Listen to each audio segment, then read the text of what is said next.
Assalamualaikum warahmatullahi wabarakatuh. Perkenalkan, saya Siti Nurhaliza, NIM 4519043.025. Di sini saya akan menjelaskan mengenai konsep yang telah saya buat yang dengan judul perancangan bangunan transportasi, yaitu pelabuhan penumpang. Pelabuhan penumpang merupakan pelabuhan yang digunakan untuk keperluan bepergian bagi masyarakat.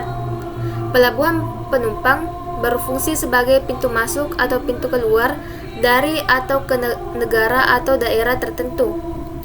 Kemudian pendekatan yang saya gunakan pada bangunan ini yaitu pendekatan arsitektur kontemporer yang mencerminkan kebebasan berkarya sehingga menampilkan sesuatu yang berbeda dan merupakan suatu aliran baru atau penggabungan dari beberapa gaya arsitektur lainnya.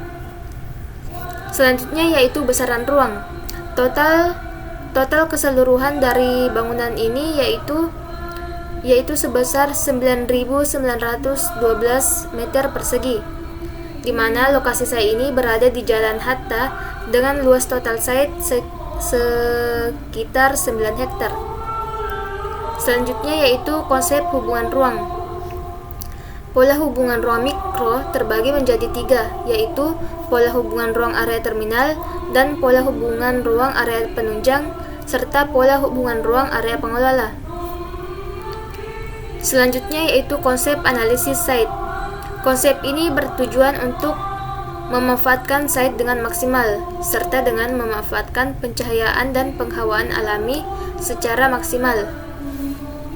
Terdapat beberapa zona pada site ini, yaitu zona privat, zona publik, zona semi-publik, zona servis, dan utilitas.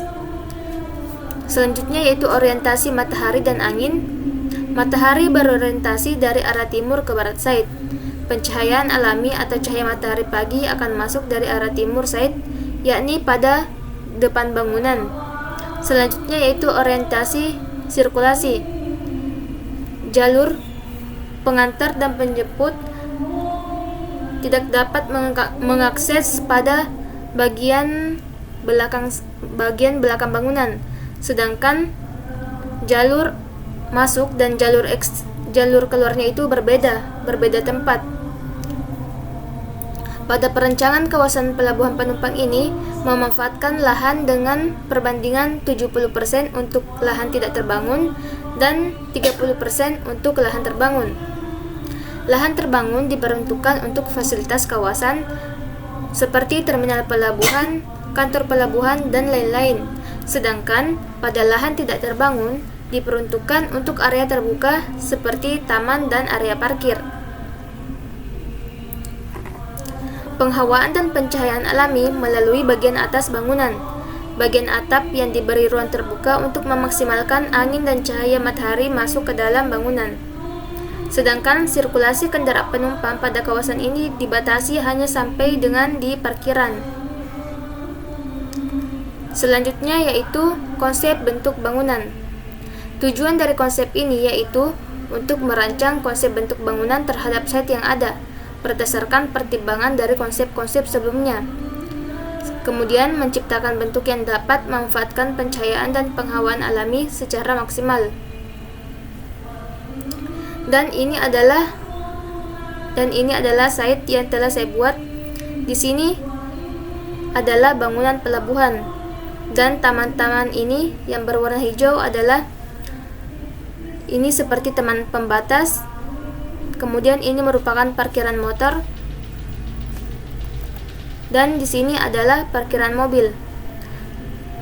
Pada bagian depan ini merupakan taman layar yang merupakan taman utama yang terletak di samping pintu keluar dengan fasilitas tempat duduk dan penempatan skulptur.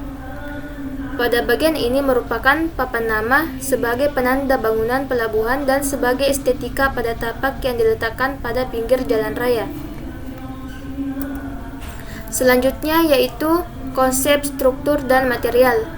Tujuan dari konsep ini yaitu untuk merancang konsep sistem struktur yang baik dengan menggunakan bahan yang tepat guna dan berkualitas untuk mendukung keamanan struktur. Pada bagian struktur atas itu menggunakan space frame sebagai rangka atap. Kemudian pada bagian middle struktur atau struktur tengah itu menggunakan perencanaan bangunan dinding utama menggunakan pengkombinasian dinding batu bata dan kaca tempered yang dapat membuat area dalam bangunan terasa sejuk karena mampu menyerap panas matahari masuk ke dalam bangunan tanpa mengurangi intensitas cahaya. Kemudian, perencanaan dinding pelindung bangunan menggunakan kaca polikarbonat. Kelebihan dari kaca ini yaitu memiliki perlindungan dari sinar UV yang berbahaya. Sedangkan untuk perencanaan lantai pada bangunan utama menggunakan plat beton bertulang. Dan untuk kolom dan balok menggunakan beton komposit. Pada struktur bawah menggunakan pondasi poer dan pondasi tiang pancang. Struktur utama bangunan menggunakan pondasi poer atau cakar ayam, sedangkan struktur pada dermaga menggunakan pondasi tiang pancang, seperti gambar tersebut. Baik, sekian dan terima kasih dari saya. Wassalamualaikum warahmatullahi wabarakatuh.